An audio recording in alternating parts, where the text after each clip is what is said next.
Explore Guyana's business landscape with Above Board, brought to you by Cerulean Incorporated. Join host Lindell Danzy Black as she interviews top business leaders, revealing insights into thriving industries and investment opportunities.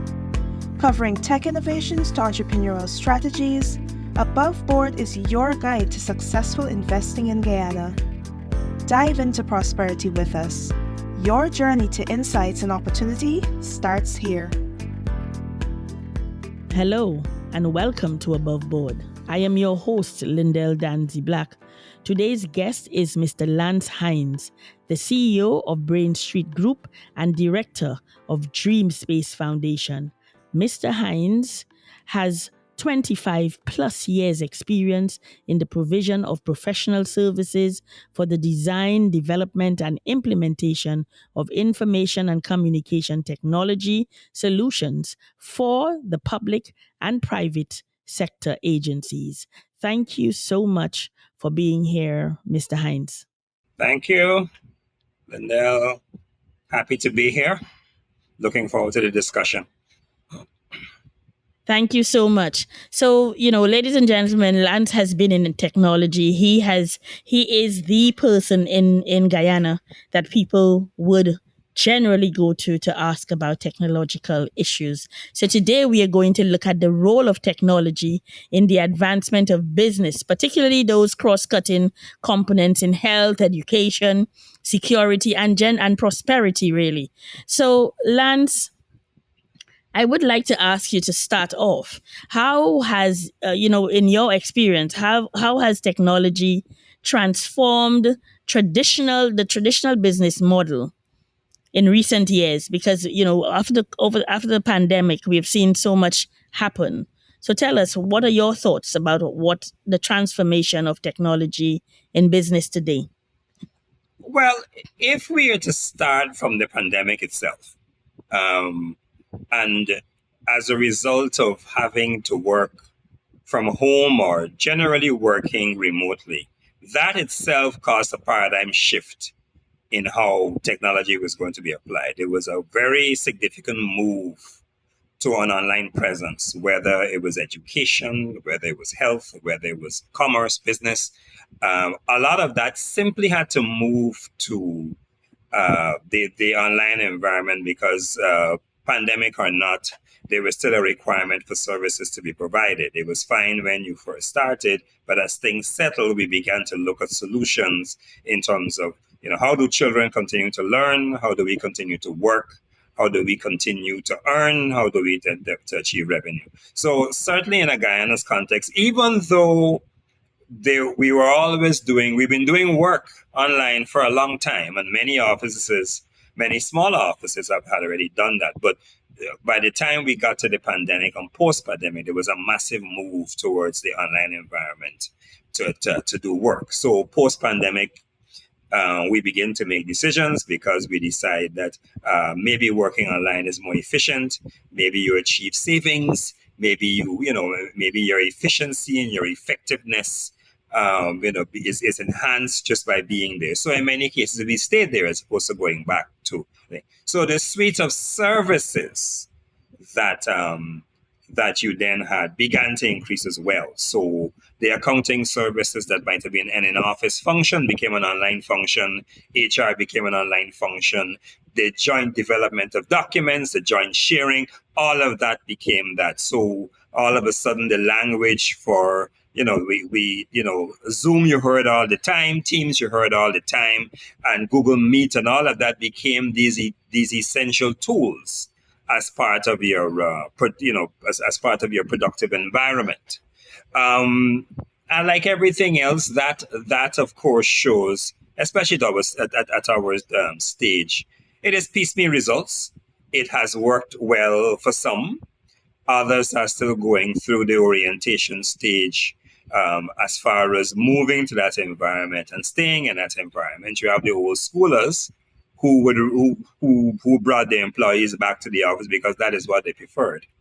So we're still in that mixed stage in terms of development, and I think the jury. Well, I shouldn't say the jury is out, but certainly it's a mixed bag in terms of how successful it is. I think we're still working out some kinks on that. As you would know, once you get online, you have legislative matters to look at, and legislation needs to be changed and to facilitate some of the work processes that you would have done in a manual environment. So we're getting there, but we still have some ways to go. Yeah, so it appears that lots of people are at different rungs of the ladder, right? Mhm. In that regard. Thank you so much for sharing that. Now I'll go straight to the buzzword these days, AI. In what ways have you seen the integration of AI or machine learning change the landscape in the decision making processes in business? Have you observed any major you know successes or even thrust towards AI in decision making in business? I think we are still in the evaluation stage of that. Because what's happening is that you're getting a ton of narrative and a ton of messaging, which we, of course, like everybody else, we are all soaking in. So, down to basics of students using AI to write their papers. So, professors at the University of Guyana are raising concerns about that. So you've got that more hysteria type phase that you're going through, whether AI is good, whether AI is bad. In some small corners, some developers are doing wonderful things, which are still a work in progress. But I think pretty soon you're going to see some of that coming out. I suspect a lot of this is going to be in the new horizons and the new areas of business that's going to happen. There are some existing ones who are going to look to see how you apply it in their business. So if you're pushing effectiveness, if you're pushing efficiency, if you're pushing decision making with that controlled environment, some are going to see it. But again, that's also some hard learning in terms of mapping that to what it is that you do at the moment. And there's a funny thing that even if you go back to trying to persuade people to use information technology, period. So an old school owner will say to you that I don't know what you're talking about because I have 4 staff that I pay next to nothing, and the same cost saving that you're talking about and you're adding money, I am making money now, so I don't see the point. Where that is going to change is when I don't need to tell you where we are at the moment in terms of our economy and how it is growing, expanding in many different ways. And what is going to happen is that it is the nature of the environment that's going to get people on board. When the competition becomes so tight, well, what are the tools now to give me that distinct advantage? Where there's logistics, where there's inventory, where there's delivery of products, supply chain, whatever it is that you're doing, how do you do it faster? How do you do it better? How do you do it more reliably? How do you do it in a way that gives your customer, your customer or your client comfort? And I think as we get more and more competitive, I think as we get more and more players coming into the market, you're going to see people coming back and looking at AI and say, well, maybe this is one of the tools that we need to use to be able to compete in the environment. So it's coming. Indeed.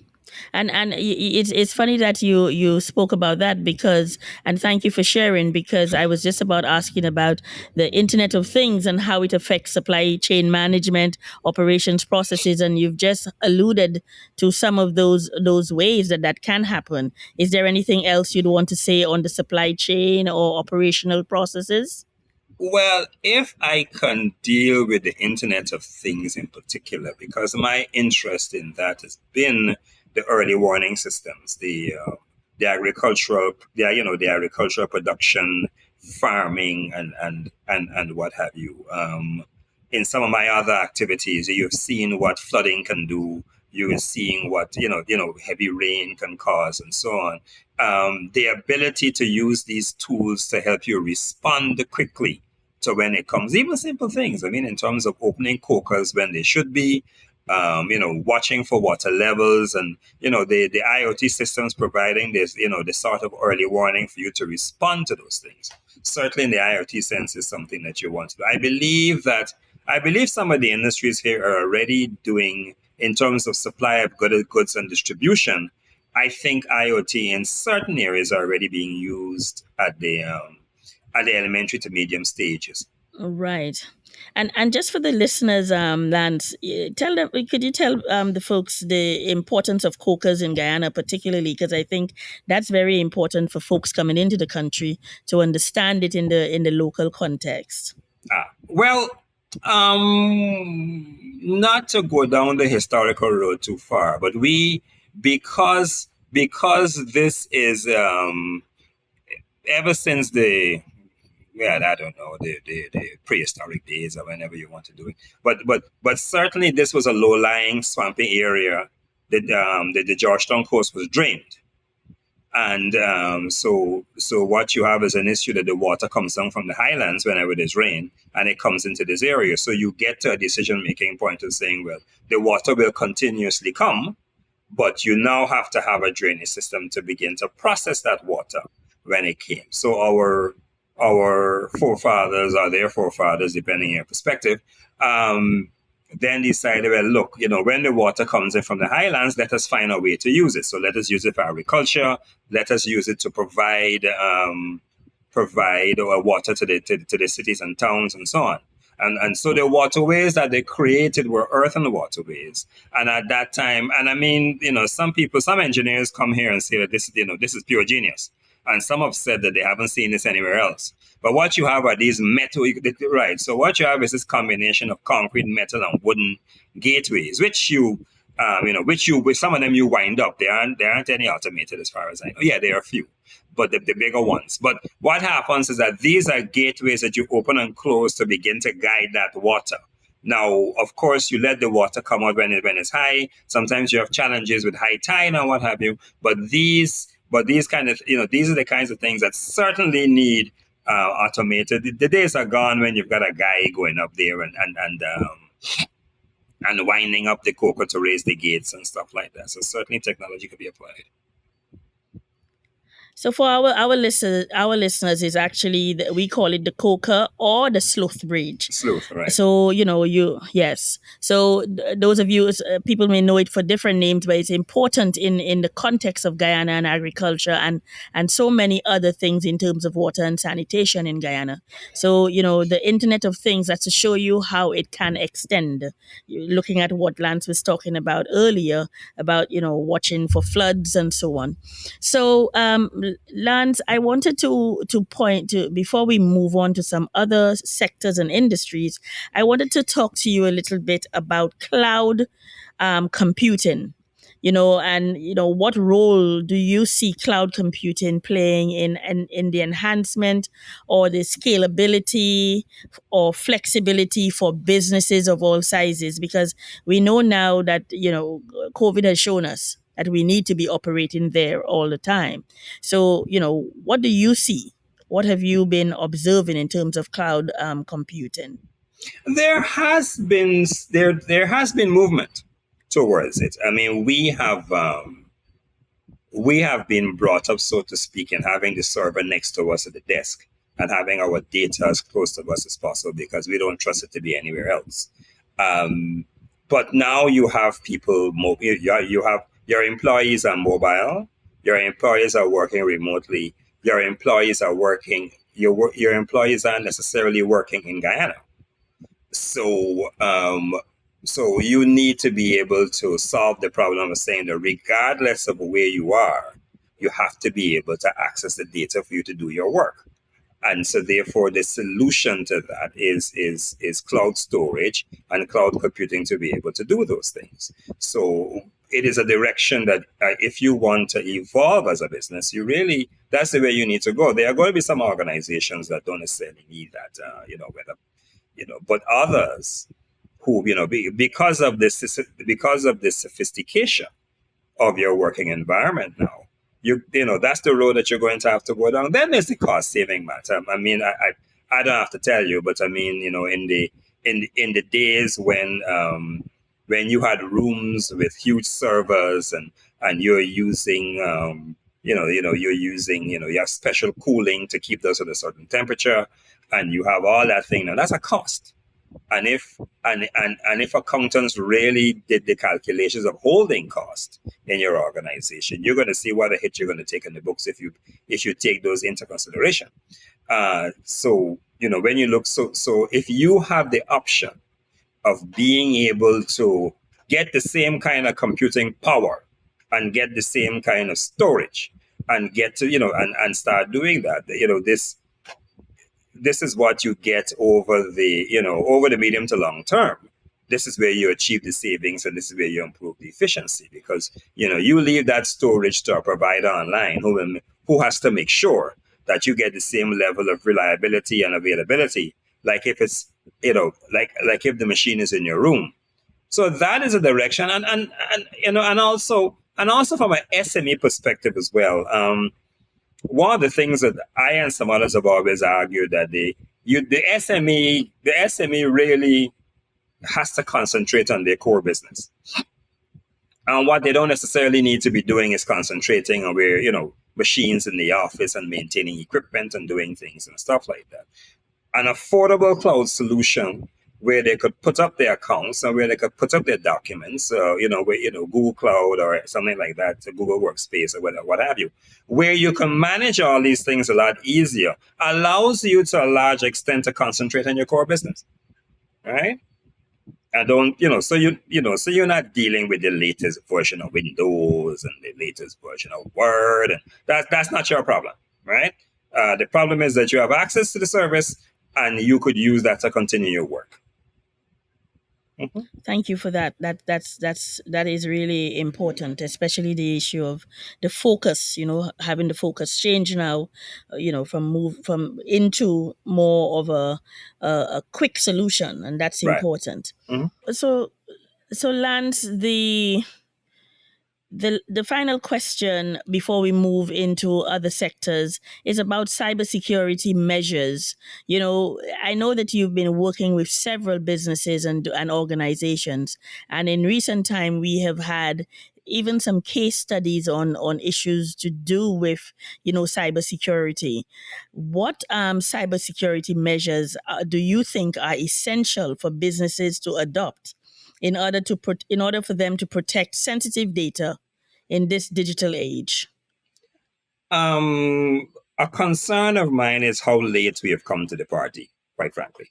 And I think it is because we have been to date extremely lucky with the level of cyber attacks that we may have received.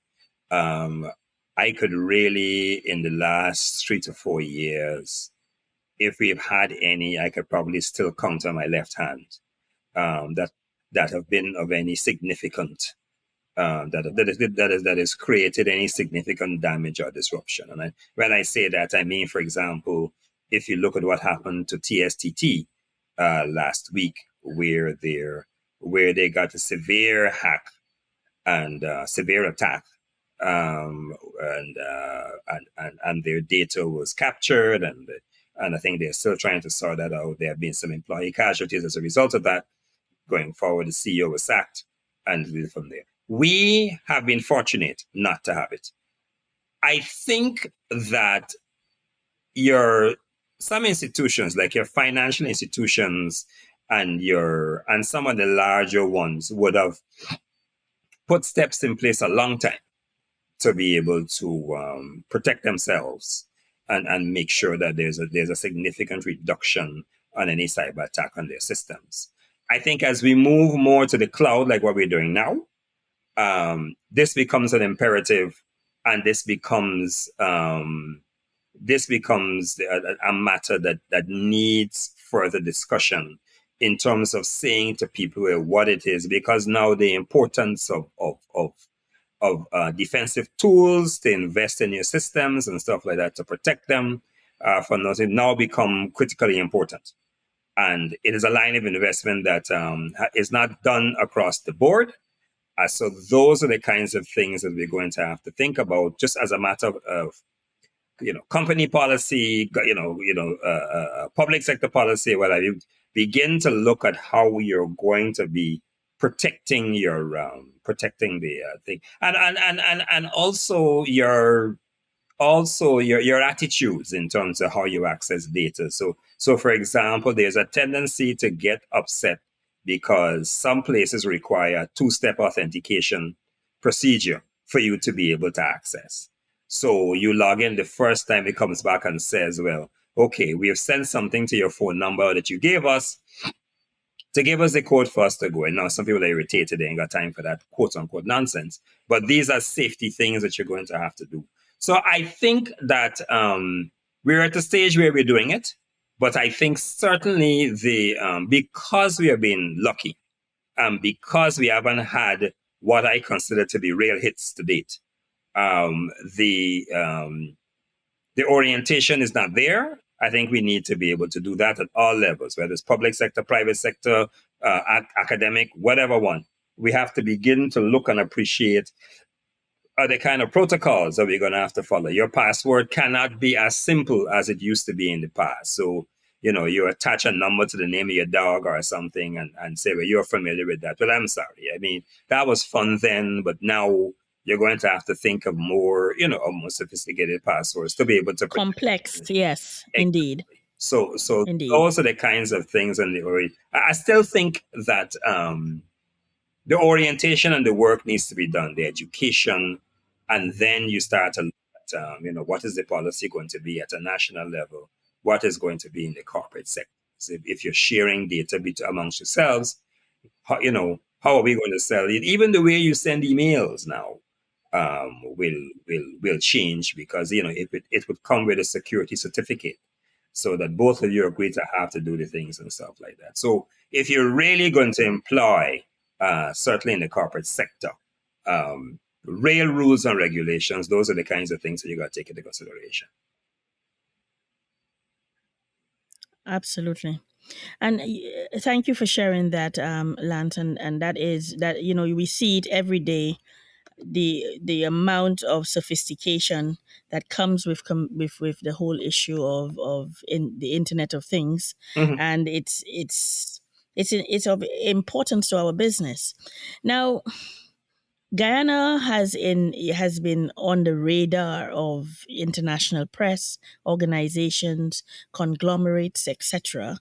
And as folks come in, as investors come into Guyana, how do you see technology, the transformation of technology, or technology, and how has technology transformed healthcare in terms of patient care, diagnostics, and treatment? Because as folks come in, they will want to know about the healthcare system in Guyana, and how do you see technology transforming healthcare here? Well, a lot of it, there are many ends to that. The technology crawls and lives all over the equipment that we use for the procedures and the services that you offer to patients, right? I think just based on some of the stuff I've worked on over the years, that there has been improvement in that area, whether it's a private hospital or a public hospital. Of course, there's still things that need to be done, but I mean, anybody paying attention would realize that there was a tremendous amount of investment. I think over 30 years of investment into the medical system, and so there is work and equipment done in those areas. I think what may be worth looking at, just as a matter of analysis, is sustainability, making sure that you're keeping qualified staff to do these things, and those are issues that are not only in Guyana but all over the world. The need for information collection, in terms of being able to access it to make decisions, whether it's maternal child care, whether it is HIV, whether it is non-communicable diseases, what have you. The ability to track that and to be able to report on that quickly and make policy decisions quickly, to me, is very important. I'll say this just based on some of the work I've done over the years. There is no problem with the collection of data. I have been in Madia, I've been in Letem, I've been in Mabaruma, I have been in all of these remote villages and stuff like that. And I've seen the books. And there's copious information being kept on HIV. There is copious information being kept on maternal child care, non-communicable diseases, all of those things in terms of patient records and reporting. When you go and look in these areas, they're well kept. if you go into private hospitals, and they're well kept. They certainly the private hospitals in many areas have patient record systems. Some of the private ones do have in some form or fashion, and they use that to be able to do their work. This is happening on an individual basis, where the movement to technology is something that, at the individual level, they took those decisions, and that's how they're going forward. Some work has also been done on the government side, but there is a move now to really create what would become the electronic health record. Of course, I'm going to assume that there's going to be supporting legislation around that. So, for example, do we have a situation where, if this is a national electronic health record, whether everybody has a responsibility to update those records, regardless of whether they're private or public sector? There's something along the lines of what happens in the U.S. with HIPAA, and also Medicare, and and the vast requirement of that you would have either federal or state, in terms of the information that you're not kidnapping, you're collecting. Sorry. So it's that kind of thing that is now starting. That is, and it will be interesting to see how, from a policy level, that's being implemented. Wow. Thank you so much. So I wanted to touch a little bit on the whole issue of access to healthcare. So, in what ways has, in your view, has technology improved accessibility to healthcare services, especially in remote or underserved areas? As we know, Guyana has so many of those areas. They've been doing some work. I don't know how extensive it is, but I keep hearing every once in a while. They're doing some work, certainly at the government level, and I believe at some private level. They've been doing some work with telehealth. And as a result of that, they have been, so the connectivity has improved in some of those remote areas. Your Lethem, your Mabaruma, your Bina Hill, and Maruka, and some others. So the connectivity is improved. So I think they are working with telehealth now to do that. Of course, even though the connectivity is there, the capacity of that connectivity, the speed, delivery, where they could do it, I think those things are still a work in progress.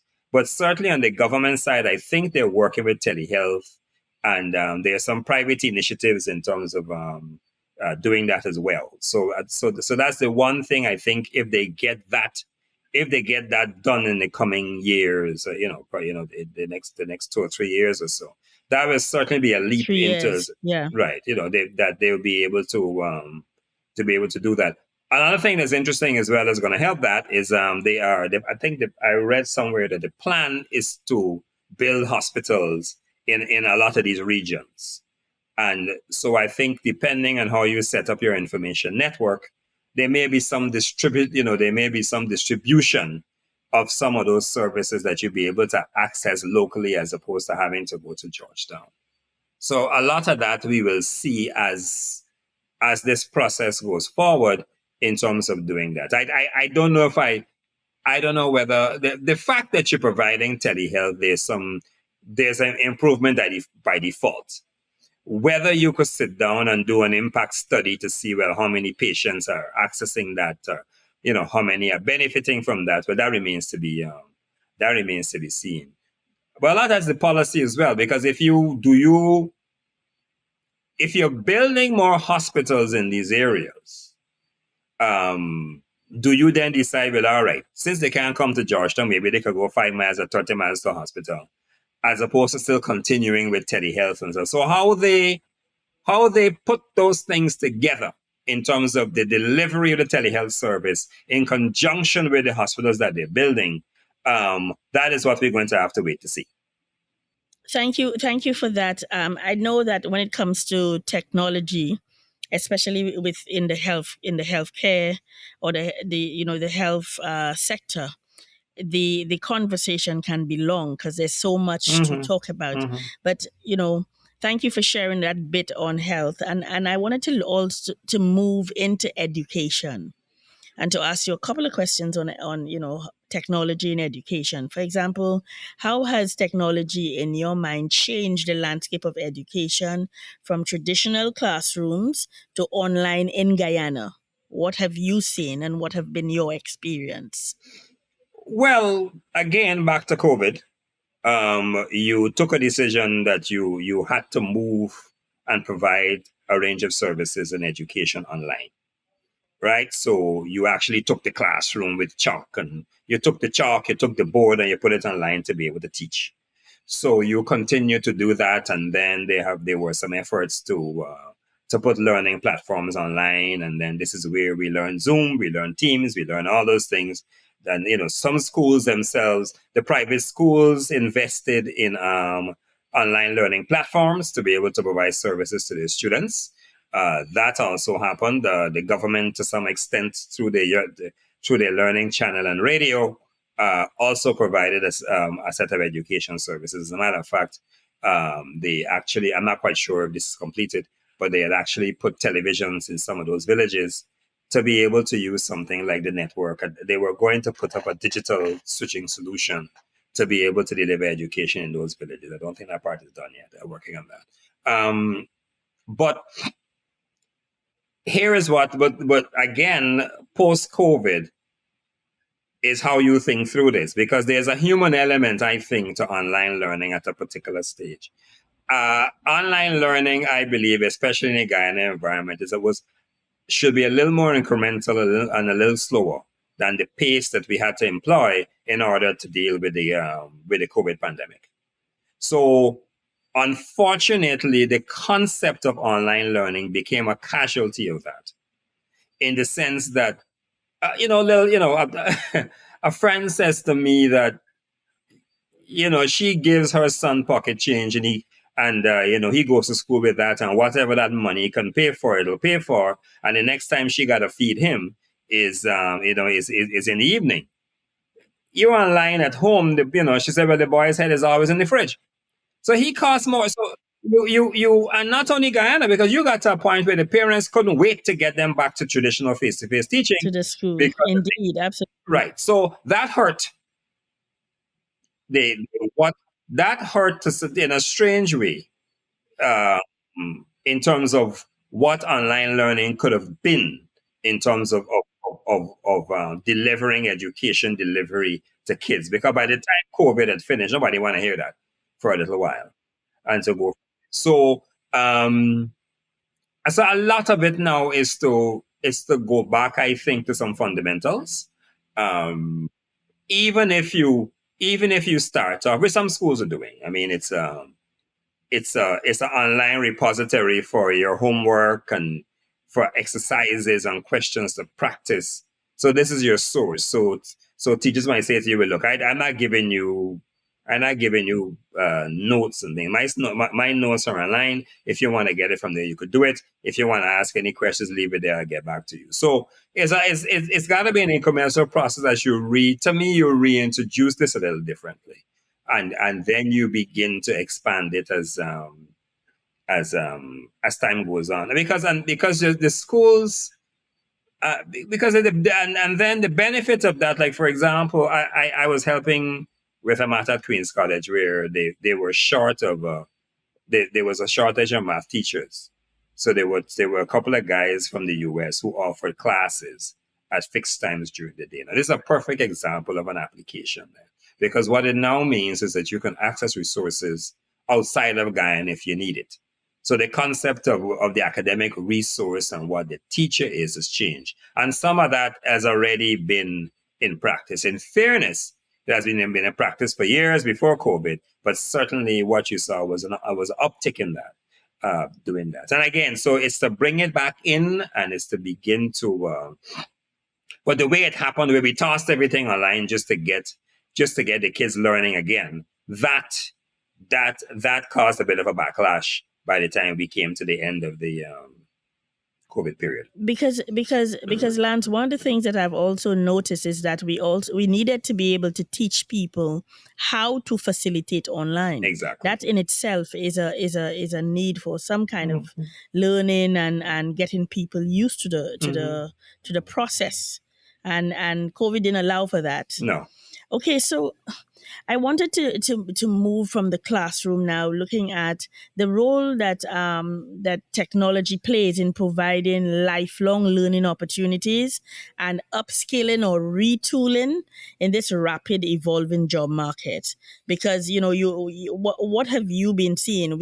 We have so many companies now saying that there is need for skilled workers. We need to increase the number of persons coming out from the school system and being skilled for the jobs. So, what role do you think that technology can play, especially in Guyana, in this long life learning opportunities and upskilling and retooling? There needs, from the tech side for me, there needs to be some sort of mapping. Um, because you hear about us needing welders and pipe cutters, and we need those types of things. We need engineers working on the floating platforms and so on, and that type of thing. Now, one of the things I have certainly discovered in the oil and gas industry is that a lot the technology is coming with everything already. So it's not like if you are going to be here providing new technology services, because I mean, when you look at your Halliburtons, when you look at your SBM, when you look at Exxon, when you look at Baker Hughes, and these guys come ready with full technology to do their work. So whether it's unmanned underwater equipment or whatever, the tech is there. A lot of it is to see how, like if we go back to, there's a lot of fabrication done in companies I hear doing that engineering with steel and metal, so on. And do we get to a point of doing that digital fabrication here in terms of design, where you you are doing this you're doing this on powerful workstations, and you're creating 3D models which will then go to the steel mills to be able to fabricate and stuff. Is that kind of work possible? Could we teach your GTIs, your technical institutes and so on, to should they have classes to be able to do a lot of the engineering on the ground that we are seeing coming in.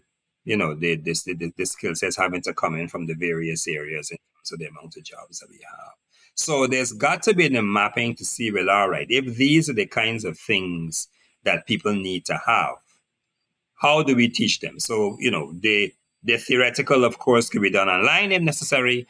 They don't need to have face to face. You have, the theoretical stuff could be taught online. You teach more people online, and then from there, the ones who get to the next stage will then get the practical and the face to face and so on. So a lot of it is saying, well, all right, if we agree that these are the 20 things that we need, what sort of delivery do you need? Do you actually have to build a building for it? Does it all have to be in the classrooms?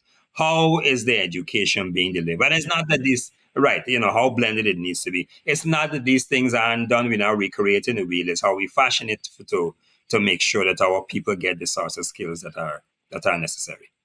All right.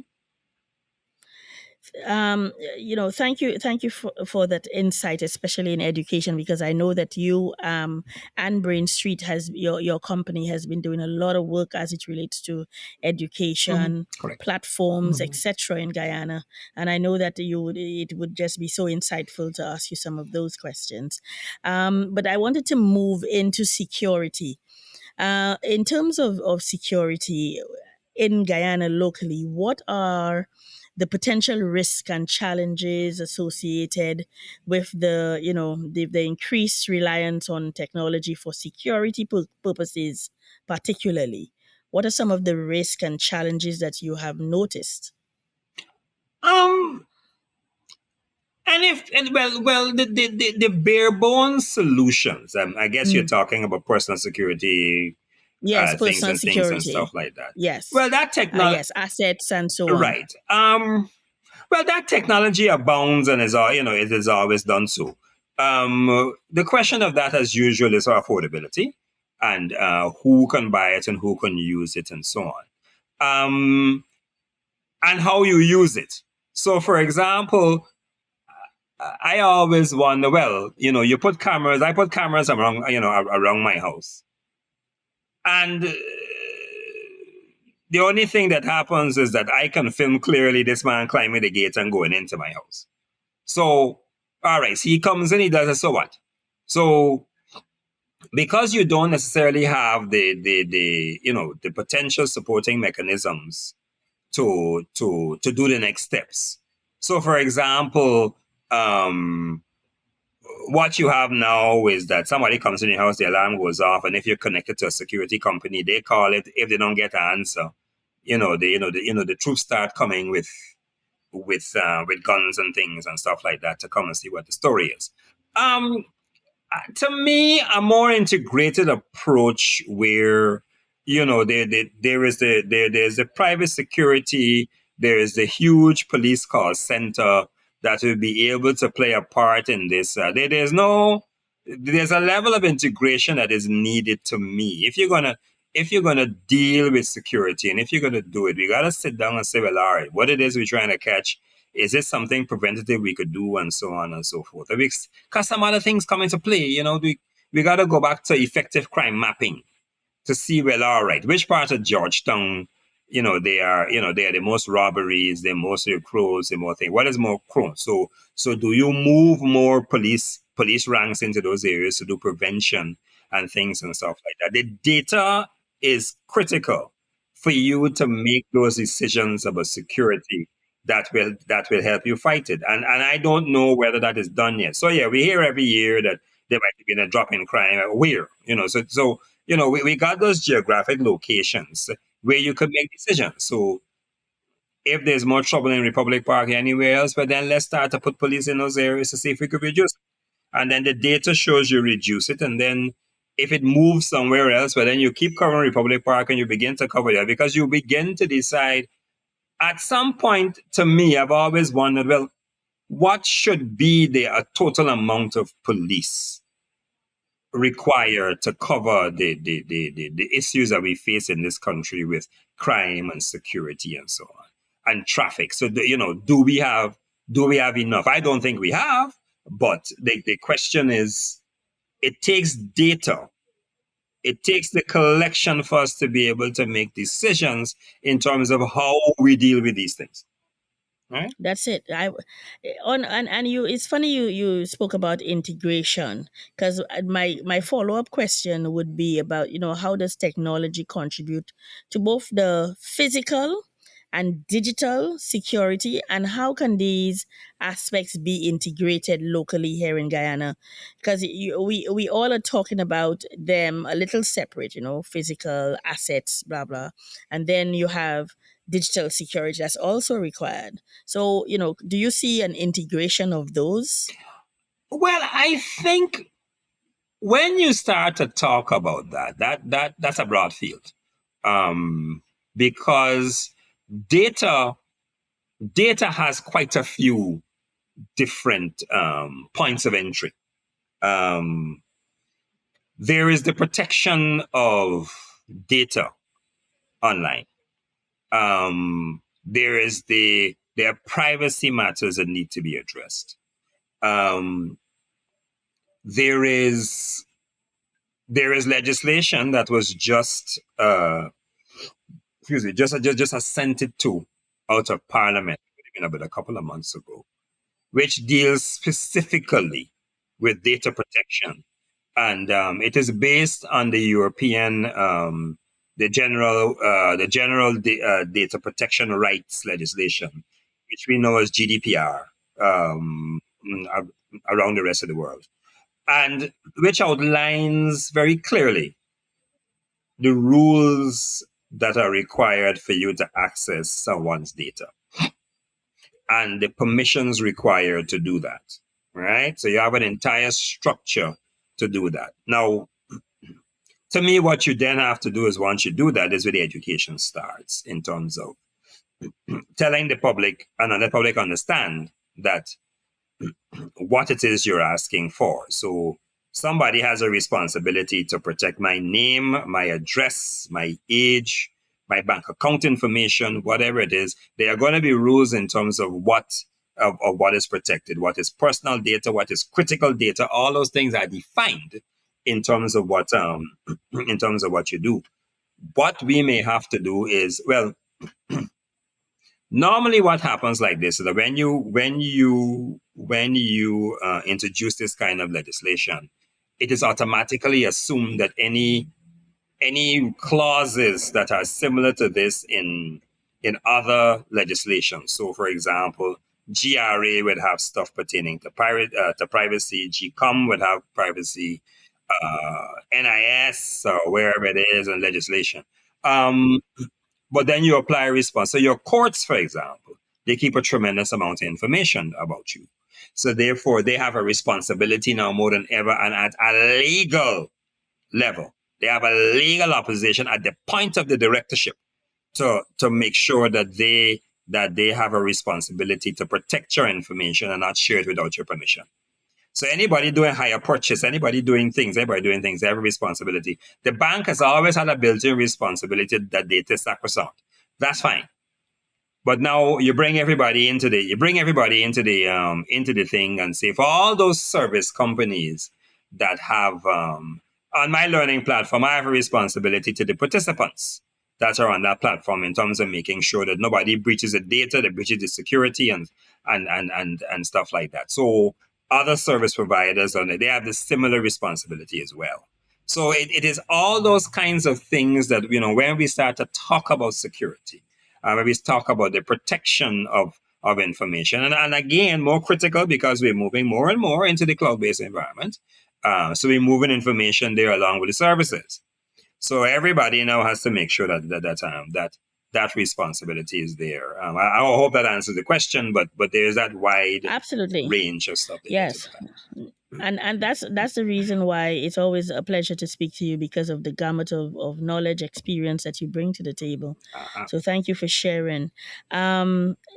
We will move now. I think I'm thinking about economic prosperity, because when we talk about nations becoming on close to the media, or the media taking key note of what happens in Guyana, I am thinking that it has to do with economic prosperity. And so I also see technology as a driver. And so I want to ask a couple of questions on that. How do you think that technology drives economic growth and prosperity in the various industries of key importance here in Guyana? What would you say in terms of, where do you see technology? Well, there are two things. Not two. There are more than two things. There are a couple of things. If you look at, because a lot of this is about what you have to do to succeed. Okay. So, and the tools that you use to succeed. 2023 is a far different environment than it would have been in 1993, would have been in 2003, and so on. The world, for all intents and purposes, is flat. Time, distance, location means nothing, right? Your client should be able to get up if he resides in Australia, and he must be able to make a request of you, whether it's a service or a product that he wants delivered, and he ain't got to wait until you wake up 8 hours later to be able to see this thing being processed. So we're going to have, so you have a different kind of client. You have a different level of service that you're going to have to provide. And if that is not going to be able to, it is a technology that is going to work on that. It is a supply chain with the use of technology that then makes it more efficient and makes it work. And also what you also have is, even in your own environment, Okay, thank you, Lance, for that for your response. I have one question on productivity and efficiency. What role does digitalization play in improving efficiency and productivity in businesses here in Guyana? What have you seen? What trends have you seen in that regard? Well, it is the reduction of the manual process. The manual process, as much as you might try and as much as you might work on it, in the context of 2023, or let's say 21st century, it is going to be inefficient when you compare it to the other methodologies that are available to you. So, in terms of how you handle your internal work, in terms of how you handle the services that are provided, you there is a clear uptick in terms of those kinds of in the level of productivity by the sensible deployment of technology in your organization or in your agency. Um, so a lot of it is mapping the trick to that, of course, is the process, because sometimes when you run into an organization, you've got to do the work to say, well, okay, let's document as much as we can what you currently do. And let's agree on what it is that you currently do.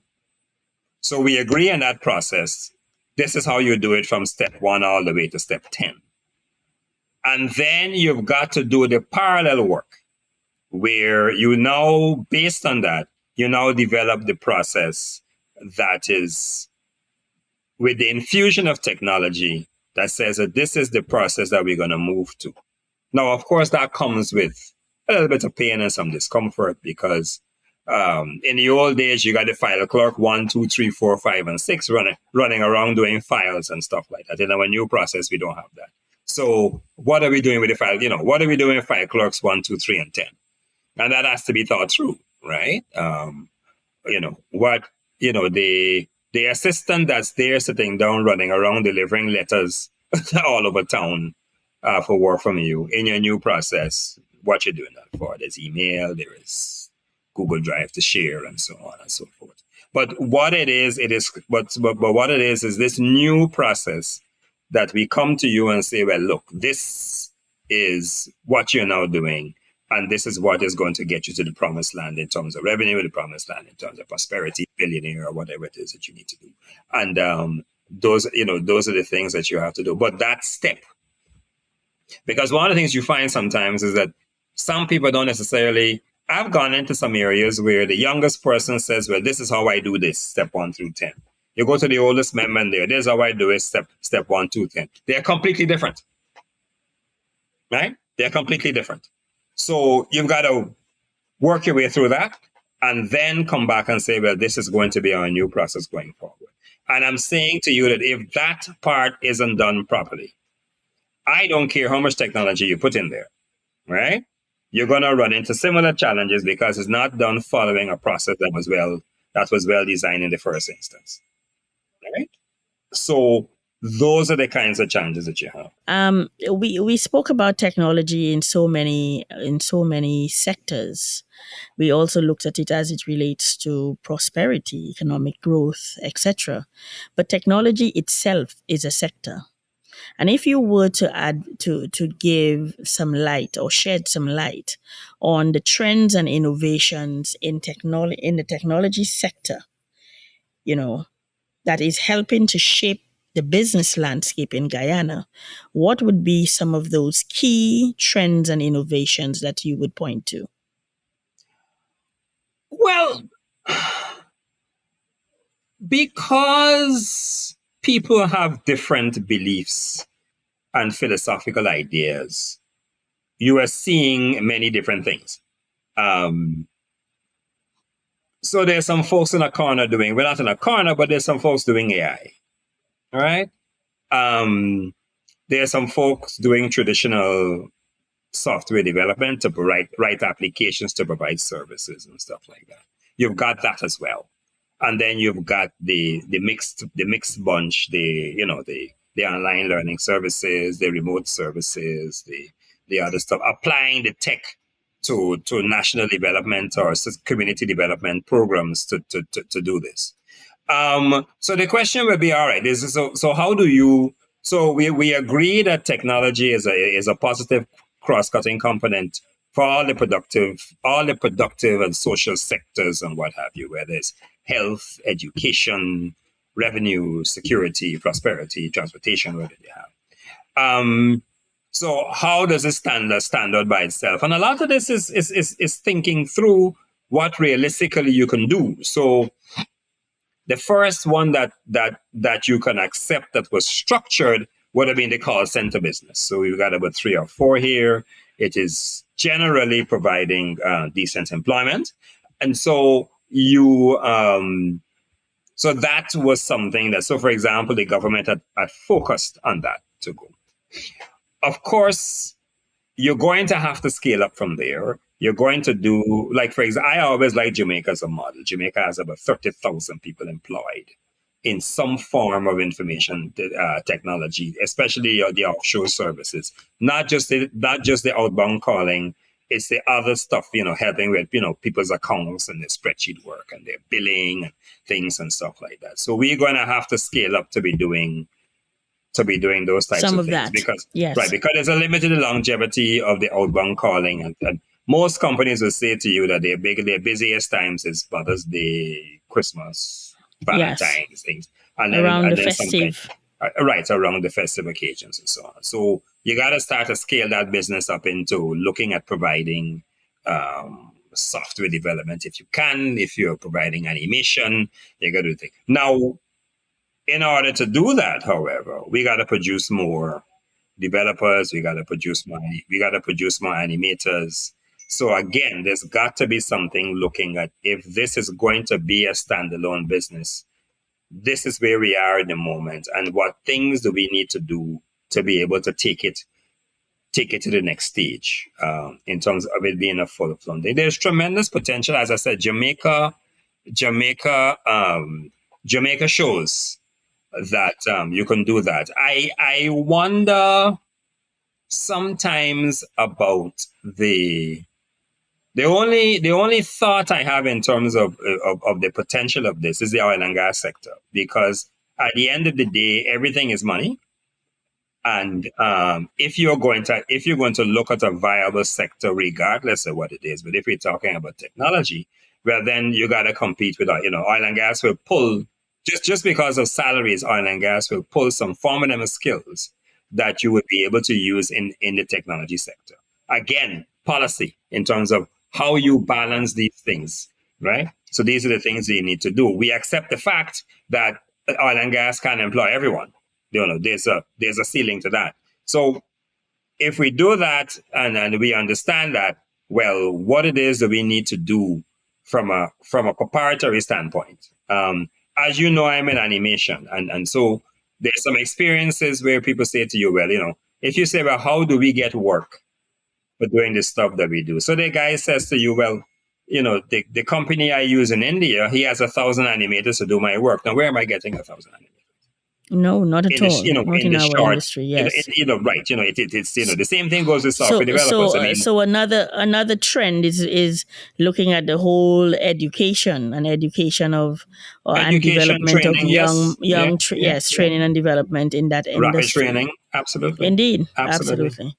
Thank you so much for sharing that. Mm-hmm. Yes. All right. So it is it is those things we got to start to begin to wrap our heads around. If we're going to talk about these things. Okay. So, no conversation with me that is complete until we talk about collaboration. And so, I would like to know from your perspective, what are some of the ways that, you've seen collaboration between different sectors and industries maximize the positive impact of technology, on the overall business advancement and industry here. So, what have you seen in terms of collaboration locally here in Guyana? There's been some of that. I mean, whether it's holistic remains to be seen, and that's a work in progress. For example, if a contractor is building a huge building, in 2023, you may want that to be a smart building.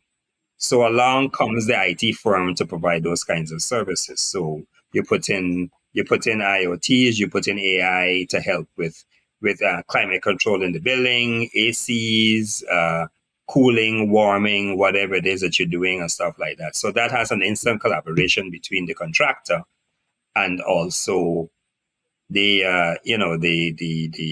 computer engineer or the communications engineer. If he has another building somewhere else, if for example you're doing like if you're doing commercial development of houses, let's start to look at running fiber in the entire area, right? Connect the buildings, they connect to a hub, and then from there you get the services out. So a lot of it is I don't know whether we have gotten to that stage yet in terms of persuading contractors and builders that these are the kinds of things that you have to do. It just because this is a function of price, and if you go doing buildings for government, it's least cost solutions that will get the acceptance and so on and so forth. So that's a bit of a road to climb, and again, that's where the education has to come in. But there are collaborations, as you know, and we have discussed these and done these things in terms of looking at the services.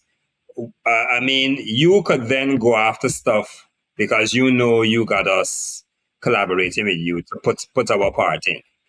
I could then go after stuff to go from there. So a lot of it is beginning to understand that there are synergies.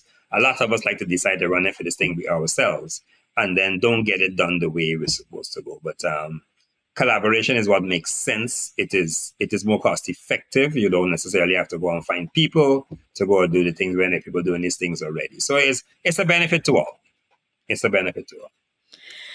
Lance, thank you so much. When it comes to the Internet of Things and IT in this town, if Lance Hinds, if the name Lance Hinds is not called, something's wrong.